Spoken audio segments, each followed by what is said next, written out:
James graduated from the University of Minnesota in 2009 with a degree in sociology. He's currently a volunteer recruiter at Amicus in downtown Minneapolis.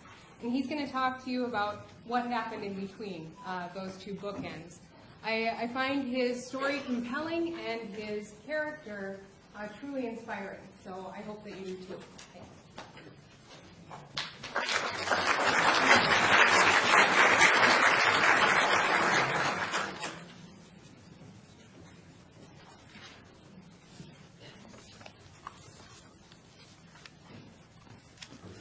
Hello, everyone. As Emily said, my name is James Cannon. I am a volunteer recruiter for Amicus, a nonprofit in Minneapolis, Minnesota, that works with men and women and juveniles in their transition back into society. I'm also a core leader with Take Action Minnesota's Justice for All campaign, and I am a formerly incarcerated American citizen. I grew up in Minneapolis, Minnesota. My mother is a nurse and my father is a judge. I went to Breck School, a wealthy college preparatory school in Golden Valley. And as Emily said, I have a college degree from the University of Minnesota. I tell you this not to brag, but to give you a snapshot of the life of privilege I have lived and to shed light on the unexpected turn my life has taken. In May of 2009, I was days away from graduating from the University of Minnesota and had just secured a new full-time job working at St. Joseph's Hospital in downtown St. Paul. I was on top of the world and decided to do what the majority of American college students do when they want to celebrate an accomplishment. By a show of hands, does anyone know what that is? That's right. I went out and I drank. I went to a Dinkytown bar with $10 in my pocket on what's called a $1.50 pitcher night. Here's another question for everyone. Do you know how many pitchers of beer you can drink at $1.50 when you have $10 in your pocket? There's always at least one person who gets it. Well, I'm not that good at math, and I actually lost count after my second pitcher, and I blacked out.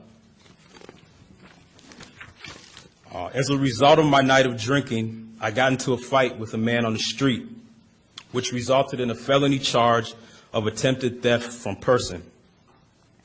Less than 48 hours before I was set to graduate from the University of Minnesota, I was in an orange jumpsuit sitting in a cell with 12 other men awaiting our fates. I was worried that my family would miss my graduation and the most important day of my academic life. Luckily, my parents were able to afford to bail me out a day and a half later, and I was able to attend my graduation ceremony. What should have been a joyous event was marred by the overarching shame and fear of the consequences that my future would hold. About 5 months from the day of my night of drinking, I was sentenced to serve a month at the Hennepin County Workhouse. Due to my incarceration and new criminal record, I lost my newly acquired full-time employment. Unbeknownst to me, I would lose much more in the months following. I believed that finding a new job would be easy because I had obtained my college degree and had kept steady employment since the age of 13. I knew I wasn't a career criminal. I just made some bad choices. Well, I found that society looked at my bad choices much more harshly than I could have ever anticipated. My first order of business when I got out of the workhouse was to report to my PO, who I'm not ashamed to say was not the most friendly or understanding person. I found that at every level of the correction system, I was treated with much less respect than I had become accustomed to. From the strip searches at the workhouse, to corrections officers treating me with disrespect, to being talked to like I was less than human by my PO and others, I found that my experience was one of shame and degradation. This, coupled with my struggles to find new employment, made me a bitter and disillusioned person. I applied for and was rejected for over 100 jobs. I knew my job search had hit rock bottom when I couldn't even make it to the second round of interviews at Taco Bell.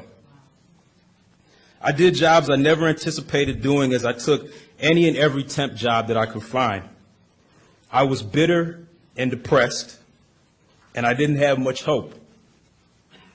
One day I decided the only way I would make it out of my situation would be to put my faith to the test and pray. I became more spiritual and tried to be a better person.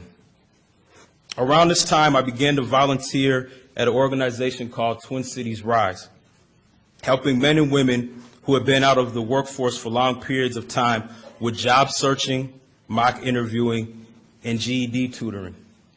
After you apply for 100 jobs and get rejected for 100 jobs, you become pretty good at the interview process and writing a resume. Not long after this, I received my first real job offer with Park Avenue United Methodist Church in South Minneapolis. It's faith in action. My job was working with children aged K through second grade. The same person who had been fired and deemed a threat to vulnerable adults was suitable to work with the most vulnerable people in the world, children. Churches, however, don't report to the Department of Health and Human Services, and many use the same HR director, God. In the same month I found my job with the church, it was here at the University of Minnesota that I saw Amicus was hiring for AmeriCorps Vista positions.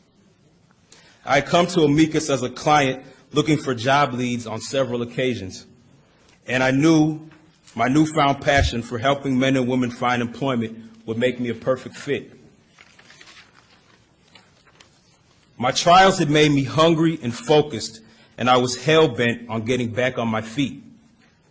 I took that same passion into my year of service with AmeriCorps Vista, and I still have that passion today as I work to recruit volunteers for Amicus.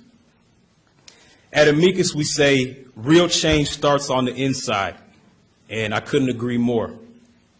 I've seen real change in myself and in the men and women I have worked with who come into Amicus's doors seeking clothing, jobs, housing, and most importantly, respect. Although I have made great strides in my life, it is still legal to discriminate against me when it comes to jobs and housing, two of the most influential determining factors when it comes to lowering recidivism rates. I make no excuses for what I did. I know what I did was wrong. I am remorseful. And I believe that disciplinary actions for what I did were definitely in order. I even believe that my struggles are a large part of my higher calling and believe strongly that they happen for a reason. However, last week as I prepared to share my story with you all and began to recall my journey to where I am today, I was forced to ask myself for the first time, would a drunk college kid who got into a fight where no one was caused physical harm, days away from his college graduation, end up with felony charges if he were white? I'd like to leave you all with a quote by Dr. Martin Luther King, Jr. Law and order exists for the purpose of establishing justice, and when they fail in this purpose, they become the dangerously structured dams that block the flow of social progress. Thank you.